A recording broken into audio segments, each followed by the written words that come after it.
I thank the Council's officers for their hard work on this year's budget. Drafting balanced budgets that deliver for local people was made all the more difficult by the previous Conservative government's decision to cut council funding by over 40%. These cuts, combined with the worst cost of living crisis for a generation, have pushed councils to the brink and left local people feeling the pinch. I'm hopeful that with the election of our Labour government, we have begun the path to recovering the country's finances, securing a fairer settlement for local government and supporting people in the issues which matter to them. For example, it would be fantastic for our area if the Labour government's policy to roll out 350 banking hubs by reforming regulation results in greater access to banking services. I welcome the enthusiastic support of our local MP, Lewis Cocking, for the Labour government's policy. Citizens Advice Bureau. The key task when drafting a budget, particularly when we are faced by tight financial constraints, is clearly identifying priorities. We are clear on this side of the chamber.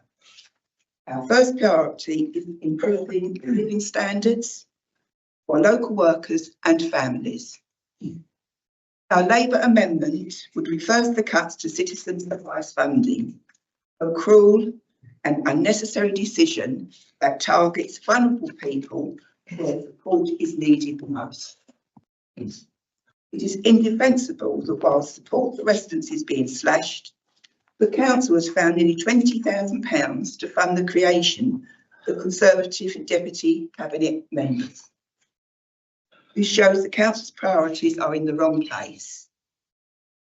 In addition, we would allocate a further £12,000 to citizens' advice of the efficiency saving estimated at £15,000 on making council meetings paperless. Whatever our personal preferences, when it comes to technology, the truth of the matter is that supporting services local people rely on must be our priority. Consultants. I have heard colleagues opposite claim that this council keeps a balanced budget without impacting on the council's ability to deliver its services. Whatever we are told, the reality is different. The Conservatives proposed budget cuts the role of a data analyst that would enable the council to extract information from a customer relation system to improve performance. The Conservative budget cuts the role of a health and safety officer. This shocking decision has left the council with only a single point of contact on health and safety. If that individual is sick or on leave, the council will be without a crucial officer. Our Labour amendment would reverse the cuts to these positions by reducing consultancy fees. We must move away from reliance on consultants. This short-term sticking plaster approach is not an effective use of public money. By investing in our workforce, we can retain skills, develop corporate memory, and put the council on a substantial footing for the future, improving service delivery for local people. Turning to housing, our amendment calls on the council to direct Section 106 funds towards building new 3- and 4-bedroom homes. Too often, families in Waltham Cross and across our borough are stuck in overcrowded, poor quality housing due to the severe shortage of 3- and 4-bedroom homes in the borough. And it is not financially viable for local providers.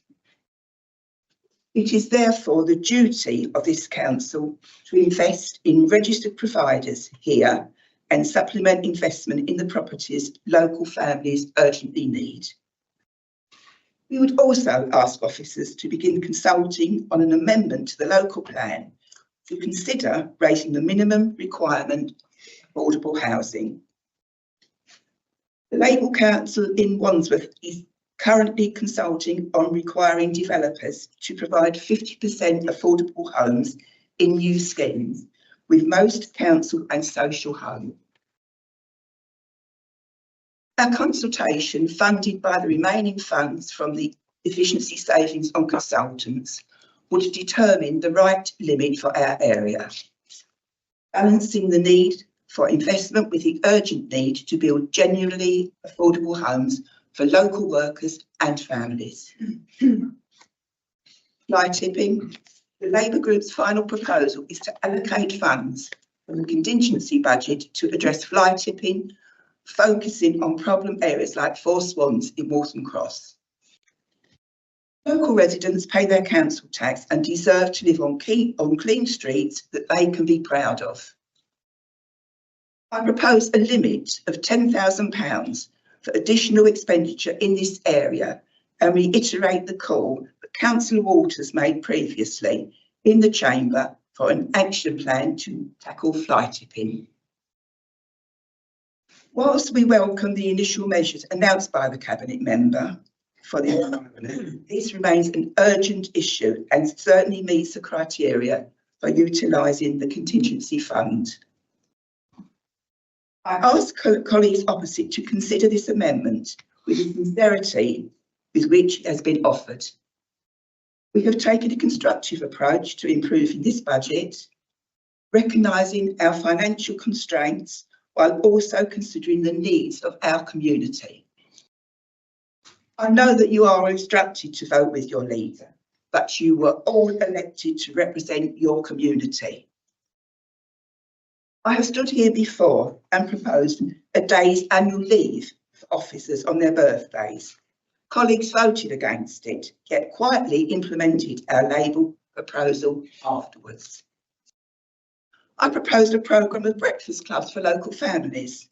Colleagues voted against it, and it was later implemented by our Labour government. So, I respectfully say to you, our ideas are solid, and good ideas have a way of coming through. Support this amendment and let us build a better Broxbourne together.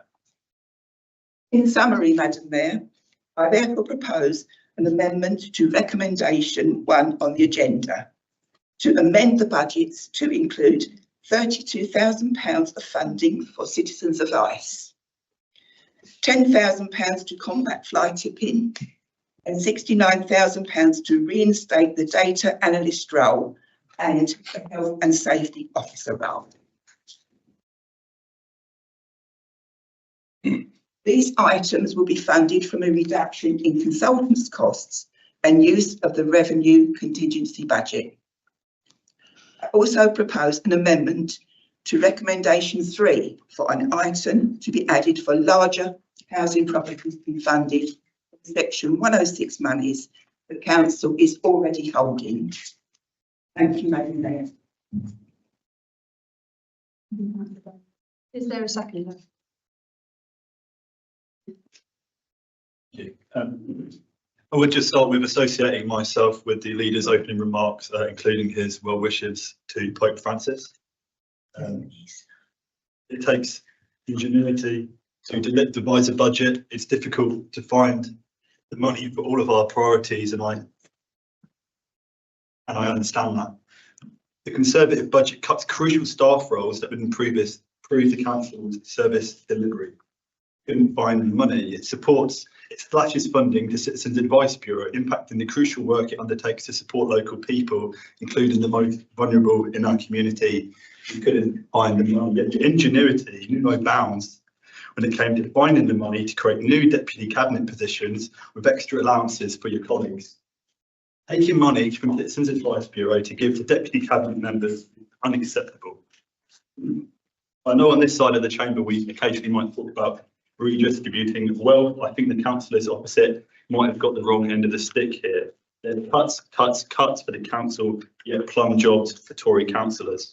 I'm proud to second Labour's budget amendment this evening, which reverses this decision, instead prioritising investment in council services. We need a council that delivers for workers and families, the length and breadth of the borough supports small and medium-sized businesses. We found the money to reverse the Tory cuts to Citizens Advice Bureau. We've looked at how we can drive up the number of affordable homes in our area. We've listened to local people concerned with fly tipping, identified a problem and called for change. I ask colleagues to think carefully with their vote this evening. It's just not credible to increase the number of cabinet members while slashing services people rely on. Me saying it isn't enough to convince you, think of how voters out there will respond. I'm really proud to second this amendment this evening. Councillor, do any members wish to speak in the amendment?